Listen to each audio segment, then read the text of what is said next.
you're having a keto meal on Monday and you're having a light keto meal on Wednesday. Why are you restricting your carbohydrates during those two meals? How can I easily lower my total consumption of carbs over the week? Well, the days that I'm eating, some of them, I'm just going to go keto. Meaning prior to that, I'll actually start tapping into my fat faster, preserving my glycogen so that I can use it for a workout. I don't know anyone who has their RDAs memorized. I didn't go to bed last night thinking, did I get 2,700 milligrams of potassium? Check. Did I get 14 milligrams of zinc? Check. Nobody measures their micronutrients, right? We're really starting to see how significant both of these are. Vitamin D really is more like a hormone than it is a vitamin, which is crazy. He's going to try fasting, let's say Monday. If 10 hours in, 14 hours in, I get hungry, what should I do?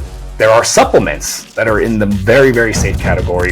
For those who are ready to explore some type of activity during their fasts, where would you say a good starting point would be? Intermittent is a great starting point for everybody. One of the main reasons I'm so aggressive about fasting is simply because there seems to be so much information out there in the ether about how to be successful, how to set up your day to be productive, how to do your red light and get grounded and all the things you got to do to really get set up. But what isn't out there is how to actually make it realistic and applicable in someone's life who has kids, who has a job, who doesn't have time to do all these things every single day. But you still obviously got to fit something in. You have to prioritize. And what I want to go through today is a combination of the daily habits and the weekly habits that you personally go through just to keep doing what you're doing and stay healthy, right? Absolutely. Starting diet, fasting, workouts, stress management. I mean, there's a lot. Where do you want to start?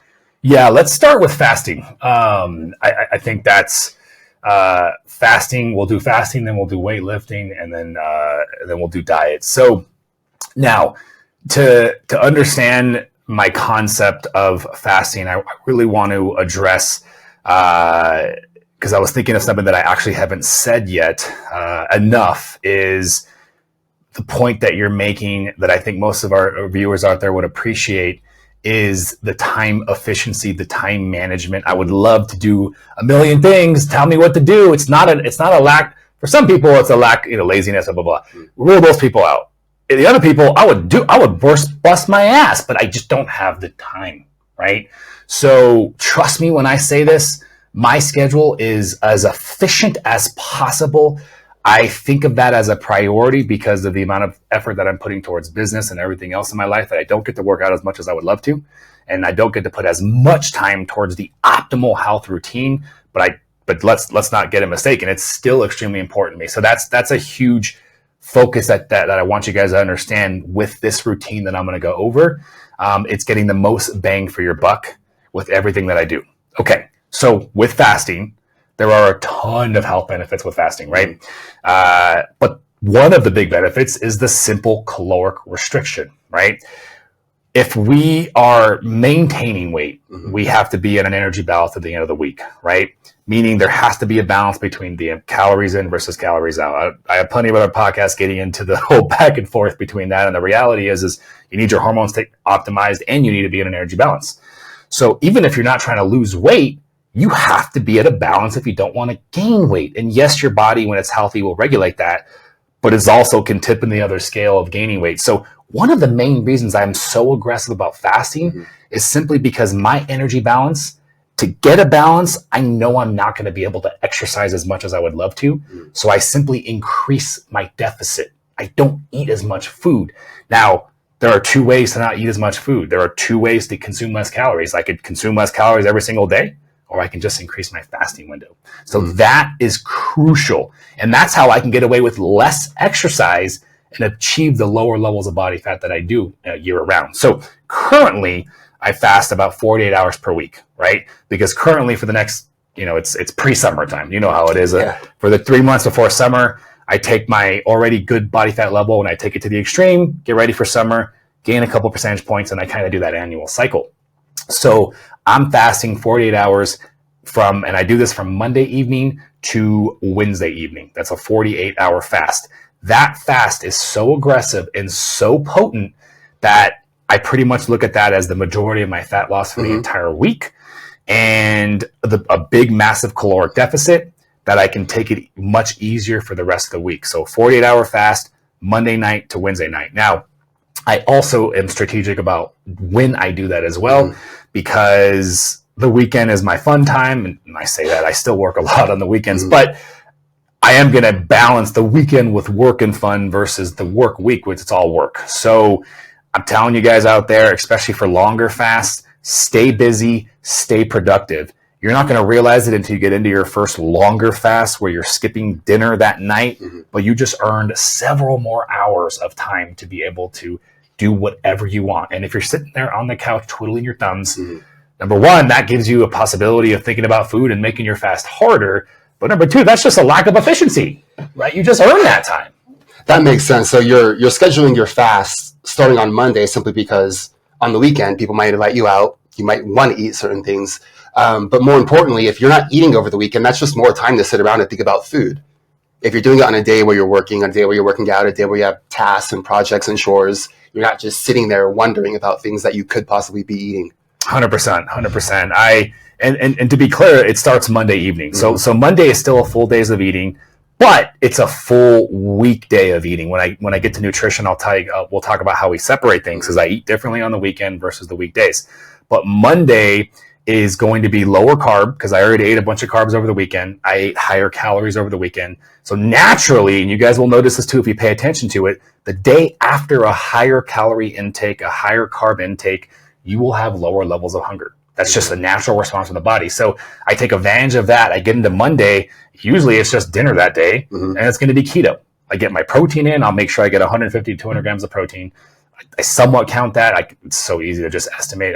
I know I can read the label of my protein shake, and then I got a couple servings of protein, pound and a half of meat, and I'm good with that with some vegetables. And then, boom, I'm done with dinner.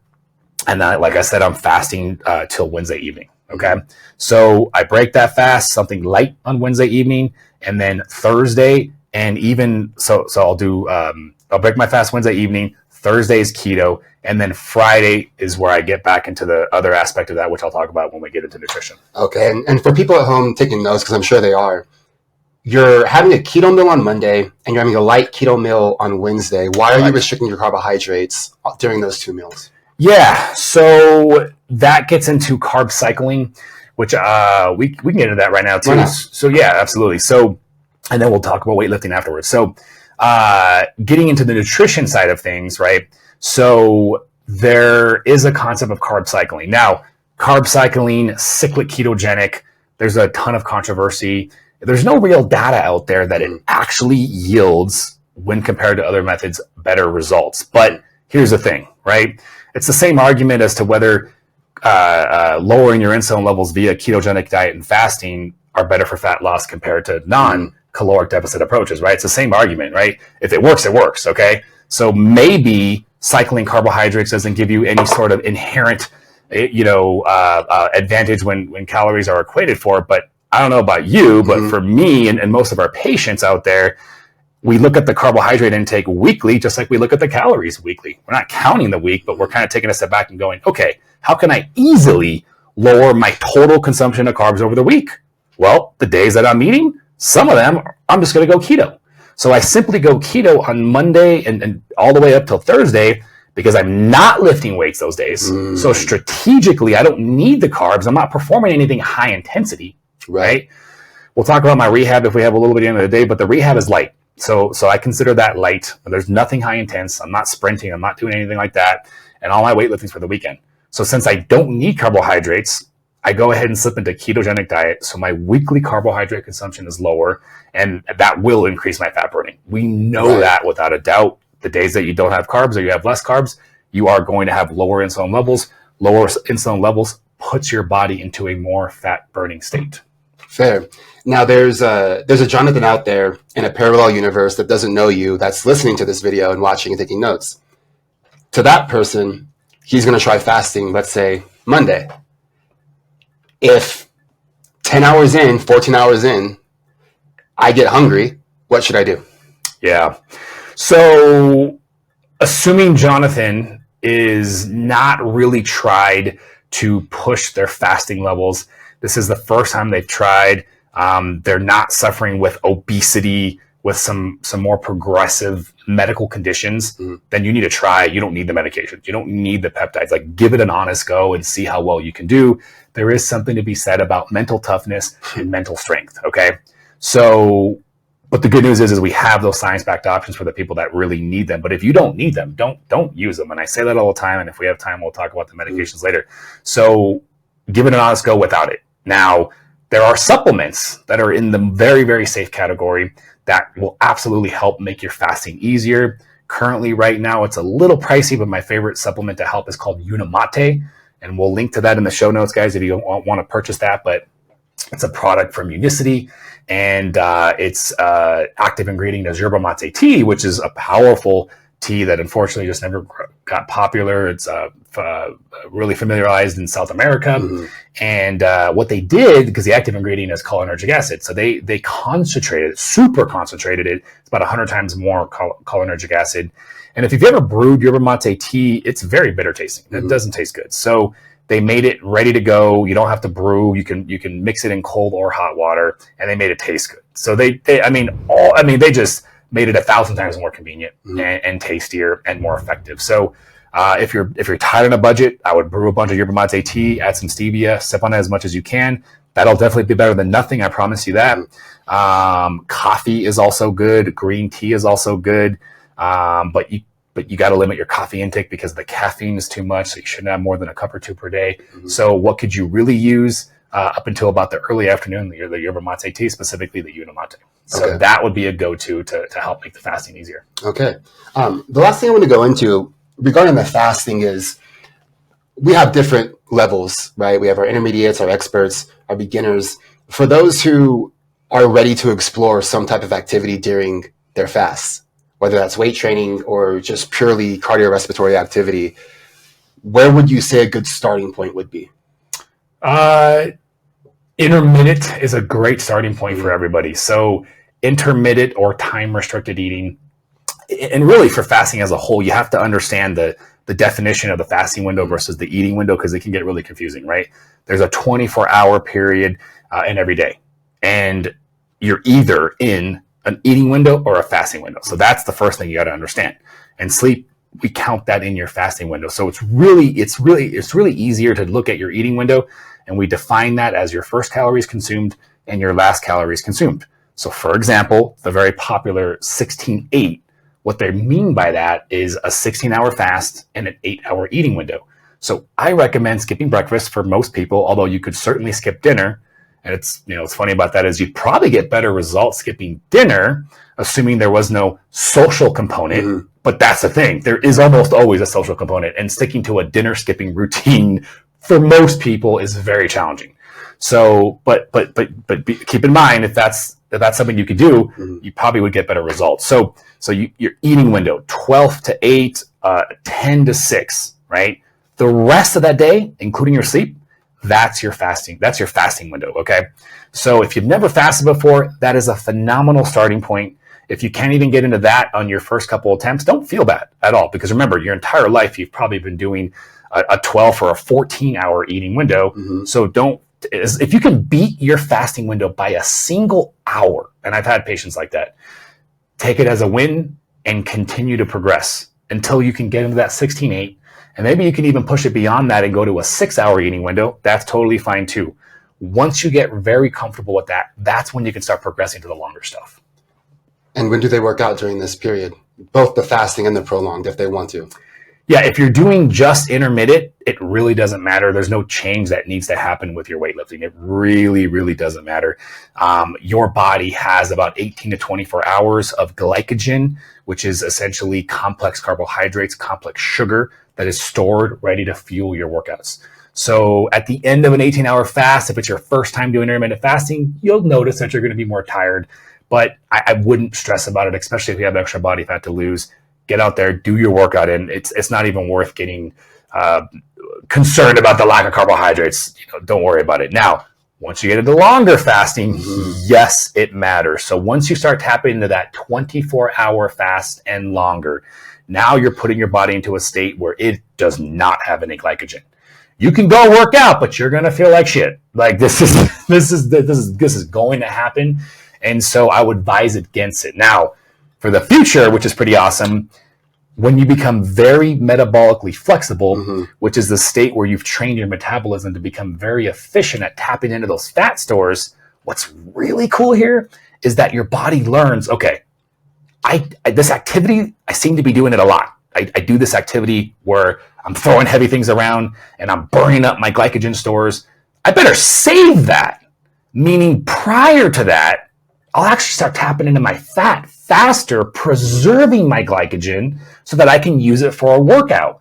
That is phenomenal. Think about that for a second, because for your average person with poor metabolic flexibility, your body just goes carb burning, carb burning, carb burning. So for the first several months of doing this, when you have poor metabolic flexibility, you have to burn up all those carbs before you ever tap into the fat. Once you become very flexible and your body sees this pattern of needing to have muscle fuel to preserve a workout, you could turn on fat burning sooner. And this is not a conscious thing. So when I say you turn on, it's your body, but your body will preserve muscle glycogen for the workouts. That is awesome. And I think when you really think about, like, we've all had that situation where we've asked ourselves, how come Sally can eat whatever she wants and she doesn't seem to put on weight? Yet we look at, Joe over here, he looks at a muffin, and he gains 20 pounds. There's got to be something different within these bodies where they react so differently. And it's just examples like this where the hormones are affecting it, cause a different set of processes that take place, and we get significantly different results. Yeah. And I mean, I remember like a bad prom date, my first time trying to lift hard in the tail end of a 48-hour fast. There was a definite point 17, 18 minutes in where it was like a bear carrying a piano jumped on my back. I mean, I was done, right? And it was just so obvious. And I contrast that with now where it's not even a second thought, but it's definitely a challenge in the beginning. And that's a good transition into what we have next, which is your actual workouts, right? Now, I know you're kind of ectomorphic. You're not very heavy at all. You need a little bit more muscle, but I think we could still use some pointers from you, just a little bit. Yeah, absolutely. And if you guys didn't catch that joke, ectomorphic refers to the body type of an individual who's very skinny. I've never had any I probably have zero ectomorphic components to my body type. And there's only 3 body types: ectomorph, mesomorphs are more muscular and still very lean usually, and then endomorphs are heavily fat based. And so I've always considered my body to be a combo of endo, meso. So I have to work hard, but the muscle mass does come pretty easy. But the fat loss is harder. But the fat loss is extremely challenging. Oh my gosh. So I do my workouts over the weekend. Now it's a very unique split, right? Because we're told so often a good way to approach weightlifting is day on, day off, day on, day off. And I think that's phenomenal, right? But when you start getting to the level of, I've been doing this for so many years, but when you start getting to the level of like really looking at the week, having good control and consistency and being able to say, hey, I want to do it like this, and then executing on that, I guess in summary, if you got some decent control in your life and you can follow through with some of the things that you say, and if you're not there yet, that did not mean, I don't want that to come across condescending or anything like that. Like, we're all at any places in our life at given times. And, we make steps towards becoming better versions of ourselves, and being able to execute on plans that you decide to implement are, I think, important things. And so for an individual that can say, hey, I'm going to structure my workouts on the weekends, if you can do that and follow through with it, great. I would say there's a strong advantage. What's the advantage? Well, I'm sort of handling many aspects. So number one, I just know socially I'm going to be in situations where I'm going to be having carbohydrates presented to me more often on Friday, Saturday, Sunday. That's just the nature of my environment. Number one. Number two, I personally, and it's probably because I'm used to it, want carbohydrates on the weekend, right? And I think that you could say I got used to it. That's a piece of it. But I also think that I'd want carbs every day if I could. I think if I didn't work, I'd want carbs all the time. That's the bottom line. But because Monday through Friday are so heavily focused on work, I don't even have time to think about carbohydrates. So it's easier to go keto. It's easier to fast on days where I'm significantly busier. Even though I still work on the weekends, there's less work. I'm with my girlfriend.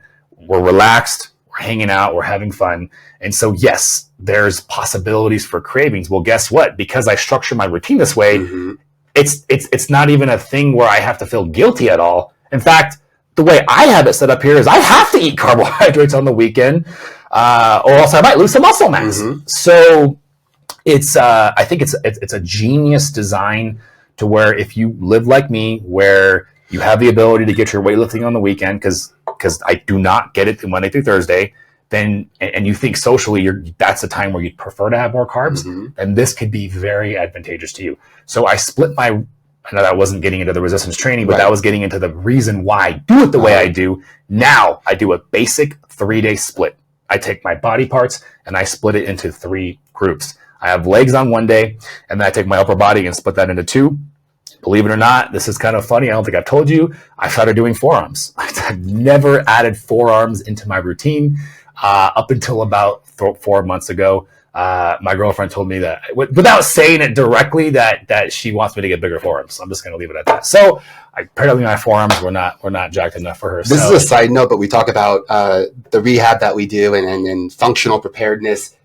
We've been working on a lot of tibialis anterior. That's kind of the forearm for the leg. It is. Right? It's kind of interesting when you think about that. All these weird functional muscles. Well, what was interesting is that it got me thinking when she made a comment about it.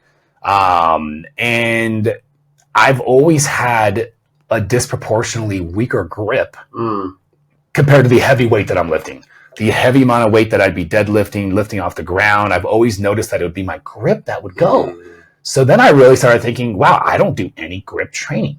So forearms are in there. So I'm essentially looking at back, biceps, forearms, chest, triceps, shoulders. Now, I like to take a month and split them up. And truthfully, you can get into the nuance of like which ones you should mix. And there's probably an argument for sure of efficient ways to split those up. But honestly, now I think you're pulling hairs and I wouldn't really worry about it. I would say this though. Don't do all 3 big muscles one day, and then don't do biceps, triceps, and forearms one day, and then back, and then shoulders, and then chest. That I would stay away from. So get 1 or 2 big ones with the small one, or the other way around, and then just do that. And so that's how I do it. I don't even necessarily, for me anymore, look at exactly how many sets, exactly how many reps. That's absolutely something that you could do. Again, advanced technique for we should probably do an advanced technique. Next one, right now, I just want to get structure in. I want to get order in. I want to get consistency. So I look at the clock. Am I working out for an hour today? Am I working out for an hour and a half today? And honestly, I let kind of life dictate it based off the schedule for the day. That time allotment, then, because I know I'm in there, I'm serious, I'm not screwing around, I'm keeping a rest of about 90 seconds to 2 minutes max, and I'm hitting the next set. So I let the volume be a side effect of the amount of time I'm in there. And I structure my workouts like that. I'm always training at a high intensity when I lift weights.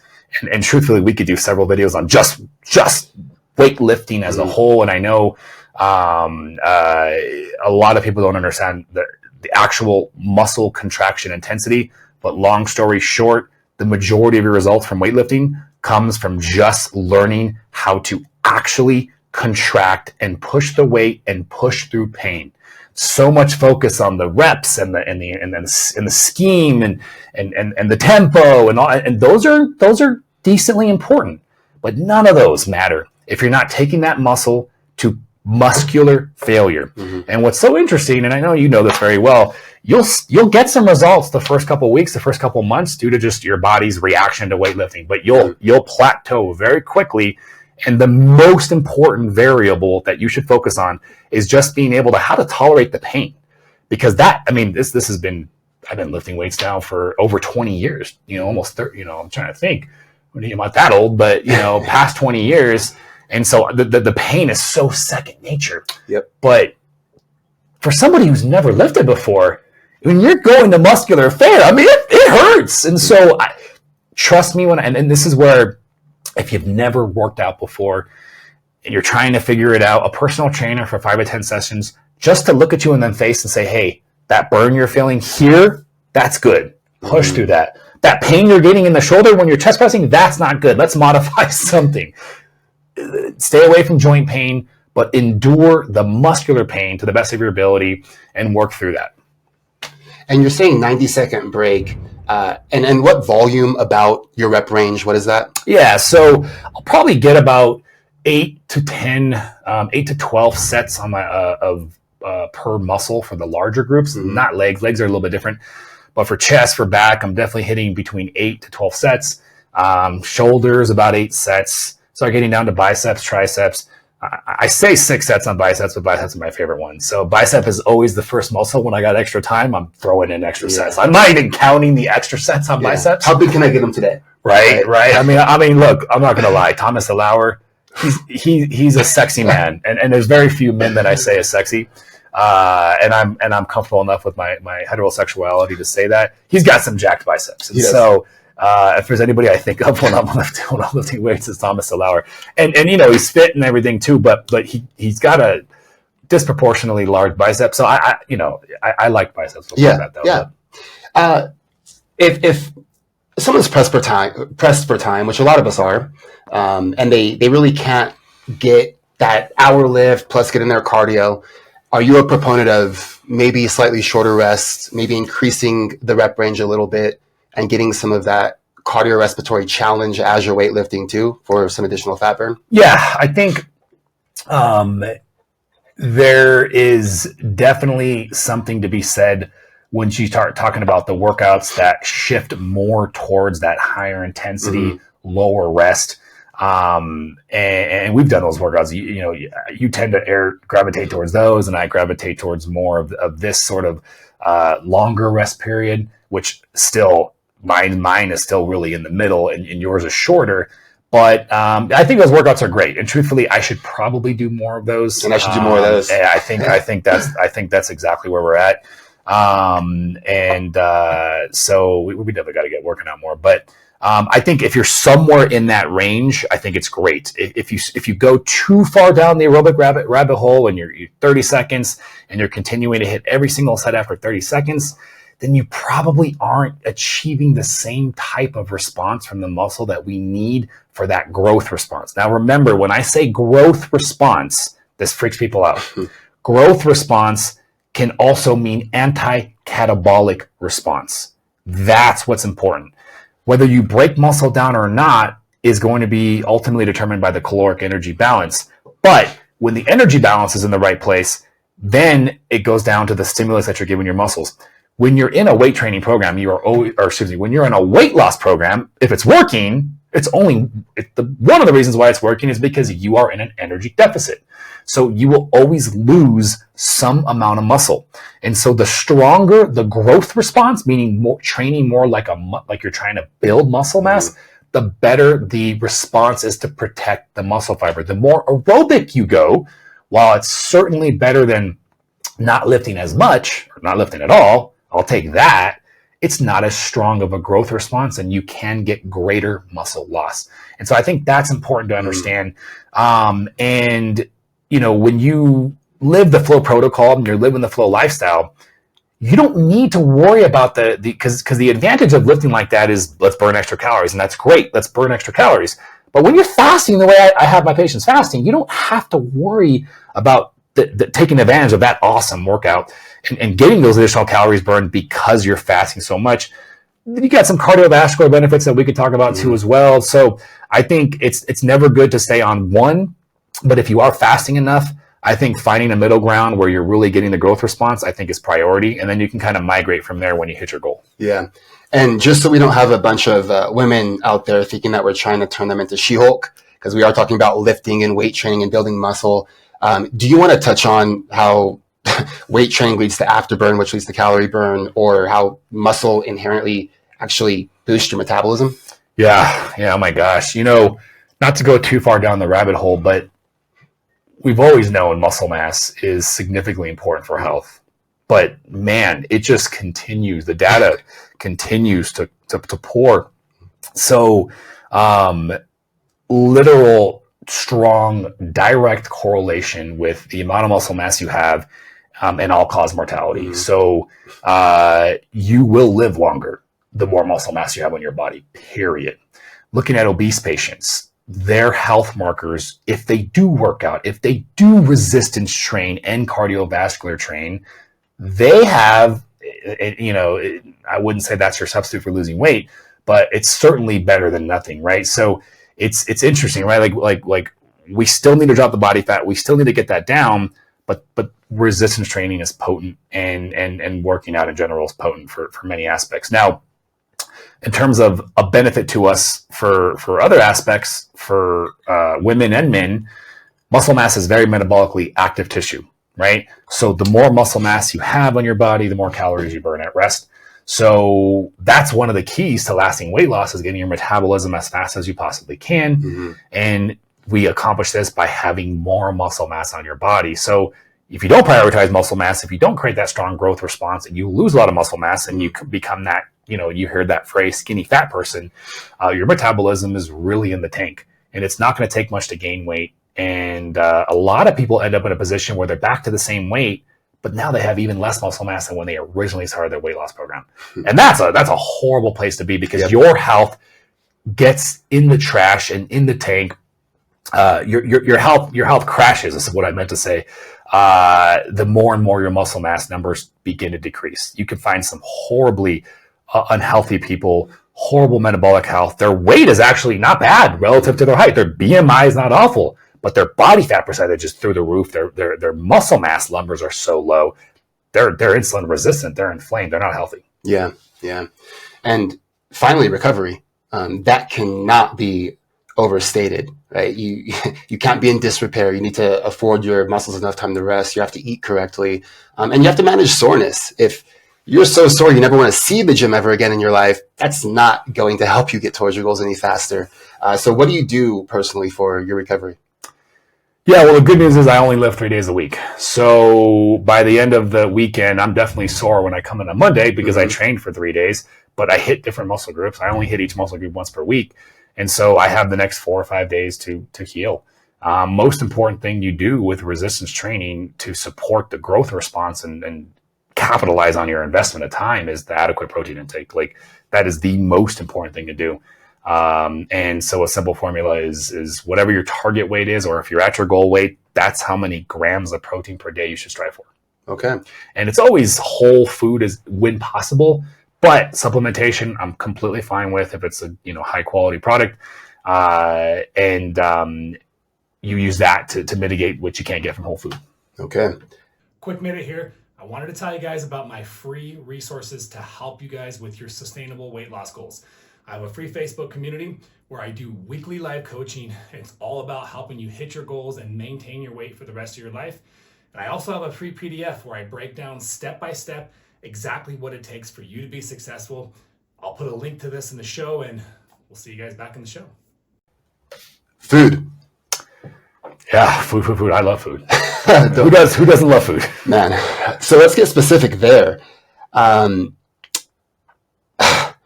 There's so much. This could be a week's long video. Let's make it as simplified as we can, and as easy to digest, no pun intended, as possible. Yeah. And let's go through the best options, how you decide to kind of plan your food for the week, maybe where you shop, or just what has made things more simple for you. How can you take the thought out of the week and be more automatic, so that you don't find yourself making decisions that ultimately cause you to cheat or fail or anything else? Yeah. No, I think that's crucial. So we talked a little bit about the way that the carbs kind of come in, more keto during the week with my fasting, and then carbs present in the weekend. So I get more variety on the weekend for sure. Every meal has a protein source in it. That's just a cardinal rule for me. Every meal has a protein source. I've been doing that for I don't even know how many years, for so many reasons. Protein has a high satiety rating. I need to get adequate protein for the muscle growth. So it just doesn't seem like a meal without a protein. I would never just snack on an apple. Like if I did, it would be rare because nothing else was available. I wouldn't freak out, right? Because I can bend my rules if I need to without freaking out. But that's a cardinal rule. So I always have to have a protein source in there. And the planning component, I think, is crucial. Mm-hmm. I don't like people getting neurotic about their approach, because I think the neuroticism is a rare thing. And when people are neurotic and very focused, it doesn't last. So it's a very small percentage of people that are actually like that all the time. So when I say don't count calories, because it's not going to work for most people, I'm not also mentioning that there's probably 0.1 of you that love counting calories. And if you really do love counting calories, and you can see yourself doing that for the rest of your life, then you should totally do it, because that is such an insane advantage. I wish I could have a number in my head that I go, oh, I'm at this many calories today. Like, that would alter some of my choices. I don't get that ability right now.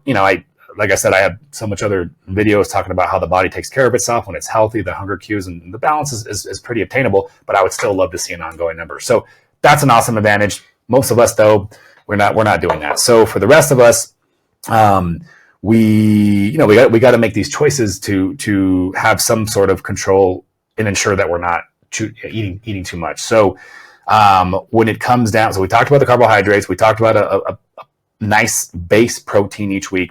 The planning aspect, I think, is crucial. So we'll like to cook some sort of healthy meal, and we're usually making, this is me and or my girlfriend, and I'm blessed. She's helping me take care of a lot of that planning. She knows that I want, that I'm flexible. It's got to have a protein source, moderate carb, nothing too crazy. Friday nights, though, sometimes weekends, I do have carbs, so I'll have some, but it's just nothing wild. Fat is moderate intake. We're looking at healthier choices for food, so not too much saturated fat, but some. And then we try to get some healthier fats too as well, some monounsaturated, some polyunsaturated, so a nice good spectrum.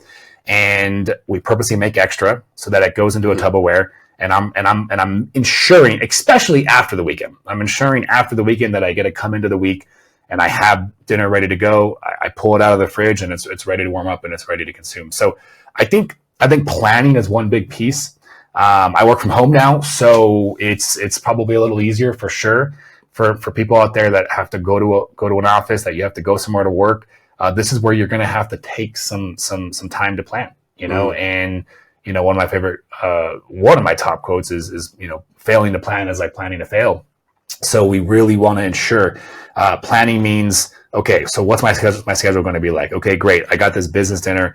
I've never been in this restaurant. Let me just glance at the menu real quick. Okay, cool. I could do that. Nothing crazy. You don't need to write it down. I'm not like, don't be that neurotic, but just have some sort of idea, have some sort of plan so that you have some sort of structure, right? Lunchtime, what's your go-to? Do you like to do your own thing? Are you being social? Whatever it is, look at that plan and then tell yourself at the beginning of the week, like usually for most people, Sunday tends to be that prep for the week kind of day, Sunday evening. So you look at your calendar and you say, what can I do? So having healthy snacks, having healthy options, canned sardines, healthy nuts around your office and locations like that, I think are really good, successful strategies. So for me, canned sardines is a common lunch. Because during the week when I told you I'm not eating as much, I am doing a small lunch and then one dinner. So maybe like 2 cans of sardines and I flavor it up, and that's going to help me accomplish my protein needs. Got some good healthy fat, and I'm keeping it keto too as well. I think that's it. Again, I wanted to keep today's interview more just like basic and structured without having to get nuanced. Logistics. Yeah, logistics. Cardinal rules that I follow. Processed foods are bad for you. Like, I know it's crazy because we know this, but like, do we know? Because a lot of us don't follow that, right? But a lot of us complain though, and no offense to anybody, but it's not your fault. There's a complaint of like, well, this weight loss program or this program's too confusing or it's too restrictive. Mm-hmm. And so one of the things that I focus on when I teach my patients sustainable choices is empowering them on how they can go out into the world and be in any situation and make their own choices. Mm-hmm. So if you are needing to lose weight, you're going to have to reduce your consumption of processed food. If you want to be healthy, you're going to have to reduce your consumption of processed foods. So guess what? For the rest of your life, you're going to have to reduce your consumption of processed foods. I'm not saying we got to go hardcore 100%. We tell our patients to adhere to a 90-10 rule. Mm-hmm. And then when we get them to their goal, more like an 80-20, 75-25, because that's really sustainable. That gives you some comfort room. That gives you some wiggle room. Mm-hmm. you don't need to plan your junk food, but at least you allow for the possibility, and you don't feel stressed because you see how your health is maintaining, and you see how you have a nice sort of balance. So, and it does get easier over time. Even after just a few weeks, I've seen podcast after podcast on this. Your body was not meant to be able to handle a liquid that was boiled so they could add enough sugar to make it hyper palatable so that when you drink it, fireworks go off in your head. A strawberry cannot contend with that, right? But the good news is a couple weeks, your body adjusts, doesn't yearn for that anymore, and suddenly those foods literally start tasting better and they become more fulfilling. But I am going to play devil's advocate for you for a little bit. We have people who are flight attendants, who are long-haul truck drivers. They cannot realistically plan their meals 5 days ahead, sometimes not even at home multiple days in a row. If you have to eat not at home, whether it's stopping by a grocery store and getting quick selections or going to eat out fast food. And again, there are people out there that this is their only solution. So if you absolutely had to, what would you do there? I think the easiest thing you can do if you're at a restaurant, if you're at a fast food, take off the bun, take off the wrap, keep it keto. You're going to get enough non-protein calories from the fat because it's going to be high fat, whatever you're getting. It's not going to be the cleanest fat. But at least what you can do by removing the carbohydrates, by avoiding the sugary sauces, and definitely not drinking a soda, you can at least keep the insulin response lower. So now you have a bunch of protein, you have a bunch of fat, you're going to stay really full, and you minimize that insulin response so you don't put your body into storage mode. Again, we know calories matter. So you eat 3,000 to 4,000 calories of pure fat, you're going to gain weight without insulin because of the energy balance is so high. But man, you would be really, really full for a really long time. And it would, in all reality, it'd be really difficult to eat that much fat because your body's satiety would be through the roof. So I think the easiest thing is to take that as a keto, right? This is just a keto meal, even if you're not doing keto. By just making that meal keto, again, removing the bun if it's a hamburger, which I think is the most common option for people, or if it's a chicken burger, or if it's chicken wrap, just take all the carbohydrate sources off. Then eat whatever you want. I think that's that ain't going to work on a Taco Bell, I'm sorry, because what are you going to do? But you know what's interesting, though, about Taco Bell? Did you see that? Taco Bell was rated as the healthiest fast food. I was blown away. I watched this show because I've always put Taco Bell in the worst category. I guess, I don't know when they started this, maybe 10 years ago, but they came out that Fresca menu, and they were interviewing one of the, I don't know if she was one of the doctors, but one of the head people running that program, and Taco Bell set out to make, to the best of their ability, the healthiest meal. So it's not keto, but the calories are very reasonable. They lowered the fat intake, so that's a different ballpark. Mm-hmm. You happen to find yourself across the Taco Bell, go ahead and enjoy some Fresca menu items. I couldn't believe it. It's actually on my list to go try it. I just want to try some of their Fresca items. So if you happen to come across a restaurant like that, I think a Chick-fil-A is good. I think also, so that's one approach. The other approach is knowing which places to choose. Mm-hmm. Chipotle, you can't beat Chipotle. Or what are the other ones that are like Chipotle? There's another Mexican restaurant where you walk in and you set your food up. I can see out more. I have no idea. Yeah. It's actually popular here in Colorado. I'm blanking on the name, but it's the same setup. You walk in, it's got the, you get your bowl or your burrito. So obviously you got to stay away from the burritos because that's insane. You always start with the bowl when you go into one of those places. And again, depending on where you're at that restaurant, you can afford to have some rice and beans because your carbohydrate intake is, especially if you're cutting past no chips, no tortilla. But if you can get away with that, I'm okay with the rice and beans. Rice and beans are okay. Plus, they're not going to give you an insane serving size.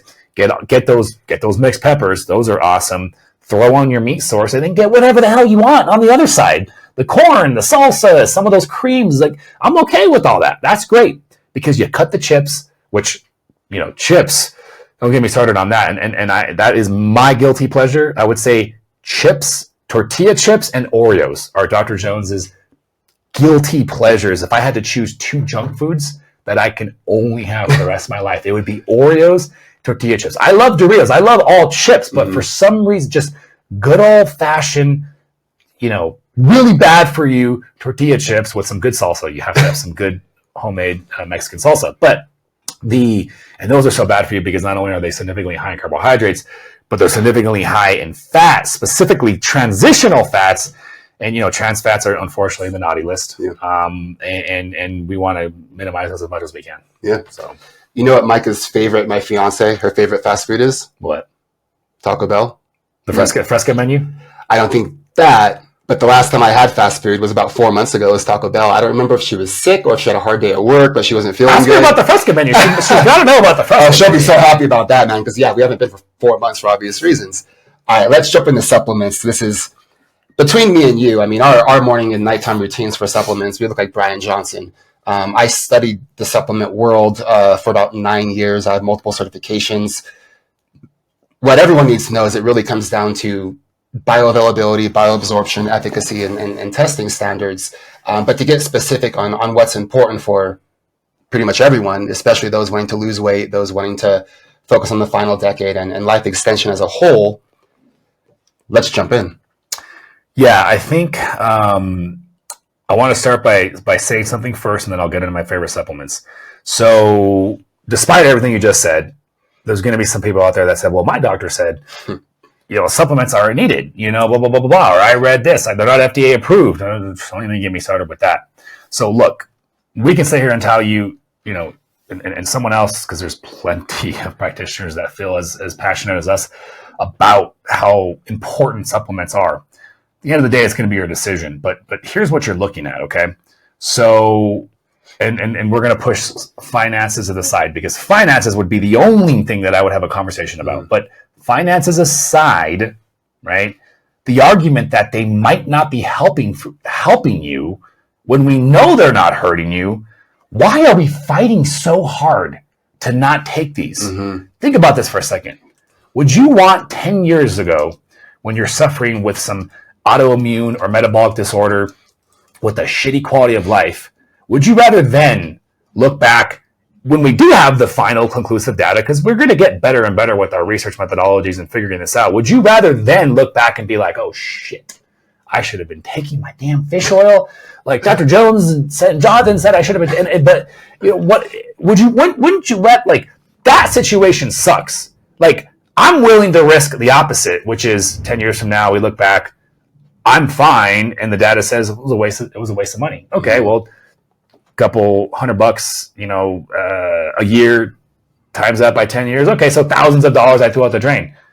I'm willing to risk that than the first scenario. Mm-hmm. And so that's what we're looking at here. It'd be one thing if we're talking about something that could be risky, that there could be harm. Mm-hmm. Now we're talking about a different beast. Take this because it might be good, but it might be bad. Yeah. Okay, bigger cost-benefit ratio there. But this, the only risk is the financial investment. And I do respect and appreciate people with their financial situations. And so that's why the list I'm about to give you now is the bare minimum.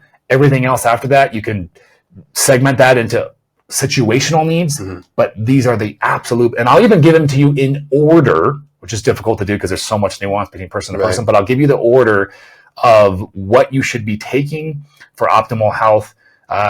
And this is going to apply to your sort of the most representative, which is everybody, right? Yeah. Okay, so supplement number one, I would say, would be magnesium, and then right after that would be vitamin D, and then third would be essential fatty acids. So, and as far as I'm concerned, magnesium, vitamin D, those are probably interchangeable. Like, there's a reason why you're seeing more and more and more. First it was vitamin D, and now it's really magnesium. We're really starting to see how significant both of these are. Mm-hmm. Vitamin D really is more like a hormone than it is a vitamin, which is crazy. It's heavily involved in a lot of the steroidogenesis processes, the transition of various hormones in your body. Your hormones go down through massive metabolic pathways, and your body needs those pathways to happen smoothly, and the conversions, and there's a lot of enzymes. So vitamin D is very, very potent for a lot of that, and so much more. And then magnesium, digestion, brain function, nerve function, sleep regulation. It's just, we could literally go on and on and on. It's ridiculous. And so it's not, and same thing with essential fatty acids too. It's crazy. Hepatotoxic, anti-inflammatory, good for the vision, good for your joints. I mean, it's These big three are crucial. So vitamin D, because I wanted to give you guys some specifics here, 2.5 to 5,000 IUs. Take it in the morning, right? You do want to get a little bit of fat with that, but I do promote fasting. So guess what? The fish oil is enough fat to help you get some increased bioavailability and absorption of vitamin D. Mm-hmm. There's some literature about taking vitamin D in the evening not being ideal, and that makes a lot of sense to me because vitamin D is also made via the skin from sunlight, although that's an enzymatically driven process. So 40% of Caucasians also do not produce enough vitamin D from sunlight. Yeah, and I think we know how important vitamin D is. That's why it is beneficial. If you have access to a vitamin D test, great. That's not that expensive. Go for it, get it. Most references ranges say 20 to 30, which is a joke. You want to be somewhere between 40 to 60. You don't want to go really beyond 80 or 90, but I mean, it's really hard to get that high. So 2.5, 5,000 IUs in the morning, I think is phenomenal. Then we go on to magnesium. Mm-hmm. Two big forms of magnesium glycinate and magnesium threonate. So if you're having sleep issues, if you're not sleeping great, I would absolutely opt for magnesium threonate, hands down. There's a lot of literature on how it really just essentially calms down the sleep anxiety. Mm-hmm. And so taking that before bed will suit your magnesium needs and also double dip and help you prep for sleep. And it is the only form that I believe passes the blood-brain barrier. Correct. And I would imagine that's how it's helping mm-hmm. with the sleep anxiety. And you don't need to do both. I talk about both because our patients that are in our weight loss program, we're putting them on GLP-1 medications like semaglutide, tirzepatide. This is just total Dr. Jones kind of looking at the pathways of tirzepatide and semaglutide, how they slow down GI transit. Magnesium supports GI motility. Just seemed like a very logical choice. And now that I'm finally seeing supplement concoctions and formulations, because you guys, if you haven't, I'm sure you've heard of semaglutide or tirzepatide. Now you're seeing the ultimate semaglutide vitamins, and magnesium is like the main ingredient. So I kind of called that. I knew it. So magnesium is very, very helpful. And then your essential fatty acids, which, fish oil is the most common source of that. If you have a shellfish allergy, you can get there's algae products too, a little pricier. You might be wondering, well, what about flax oil? Flax oil is great, but it's notice how I didn't say fish oil is the most important supplement. It's the essential fatty acids, EPA and DHA. Mm-hmm. And you get those directly via the consumption of animal product or algae, right? Your body can make it from flaxseed oil, but it's a very enzymatically driven process that's very rate limiting. So a lot of people aren't able to convert enough to meet their needs. And like you said earlier very well, brain function, it supports fat loss. It's just vital. So insulin resistance. If you are insulin resistant, mega dose your fish. So let's get into the doses. Healthy individual, depending on obviously what brand, because I don't care about the brand of your fish. Well, I do. Let me rephrase that. The brand matters. You want high quality fish oil. And by the way, a quick test: if you're consuming fish oil and you ever notice that you burp this fishy smell, throw that product out the door and never buy it again. Generally speaking, that means that product was actually rancid. Mm-hmm. A higher quality fish oil, you won't burp that. There was a landmark study. Gosh, I wish I had this in front of me right now. I want to say February of 23. They estimated that about 60% of all fish oil on shelves has some level of rancidity. The best way around that I've always seen, try to go for a fish that's Arctic caught. Even if it's not farmed, it typically is caught on the Atlantic or Pacific coastline. And unfortunately, that's where our industries dump, right? There's a ton of contaminants, ton of toxins. If you're getting Arctic caught, ideally small fish, high in your EPA, DHA, much less contaminants, much less transfer rancidity. Yeah, no, I would agree with that 100%. And flax oil is great for you. You can continue to have flax oil. What I'm trying to convey is that cannot serve as your source of EPA, DHA. You really need to get that. So when you look at the back of your label, you'll see EPA, DHA, and they might total it up for both. They might separate it. total those up for you. So, you might see 350 and 150. Let's say you see that. So that means one serving, right? Because they're talking about one serving of your fish oil. That's going to be 500 milligrams of your essential fatty acids. Now, total for that serving, 1 pill or 2 pills, whatever the bottle is, that might be 1 gram. That might be 1.5 gram. Every product is going to have their own ratio, we'll just say, of essential fatty acids to total fish oil. So when I say get 1 gram a day of essential fatty acids, there's a little bit of, I didn't even think we were going to get into this, but we want to, you need to figure out and calculate how much fish oil you should be consuming based off of how much EPA you get. So in this one, 150, 350, 500, that's 500 milligrams, right? So the particular supplement that I use, that's 1 gram of fish oil. So I consume about 2 grams of fish oil a day. And I split that AM, PM, because I want to get about 1,000 milligrams of my essential fatty acids per day. Now, we got the big 3. After that would be a powerful multi-blended spectrum multivitamin greens product. That's more of an insurance card to cover all the other various micronutrients. Well, I can get into that. I mean, we know that the average American does not have a very balanced diet, to say the least.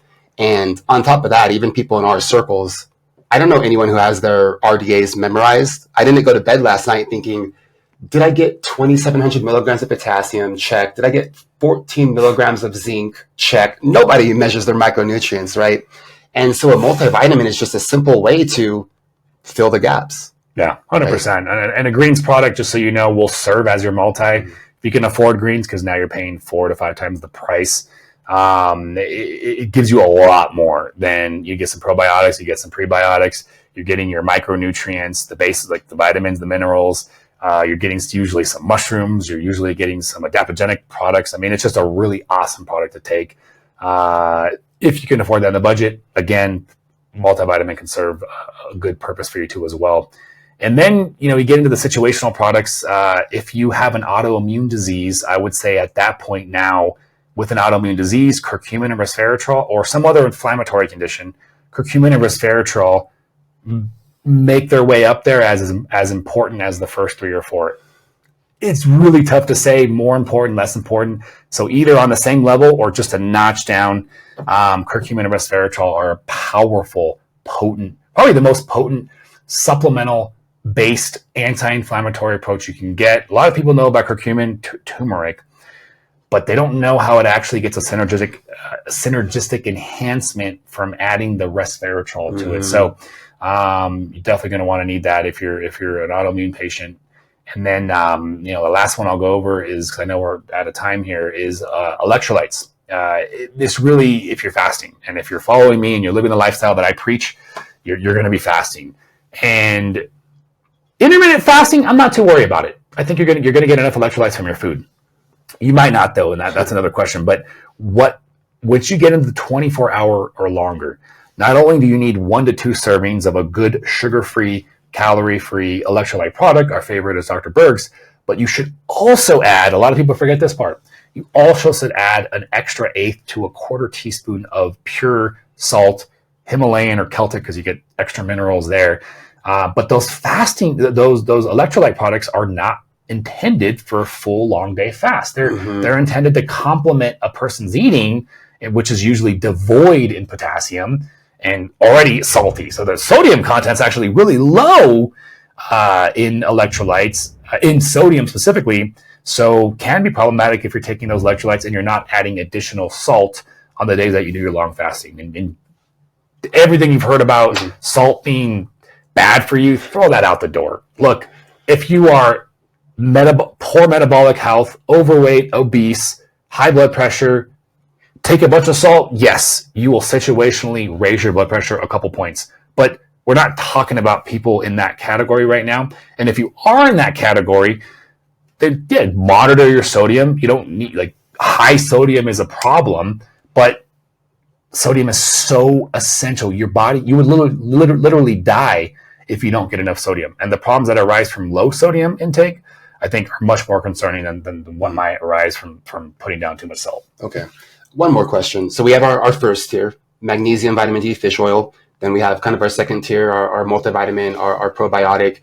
Maybe throw in Inamin for some longevity, but creatine. There's just been so much, even in the last year and a half, new data on creatine.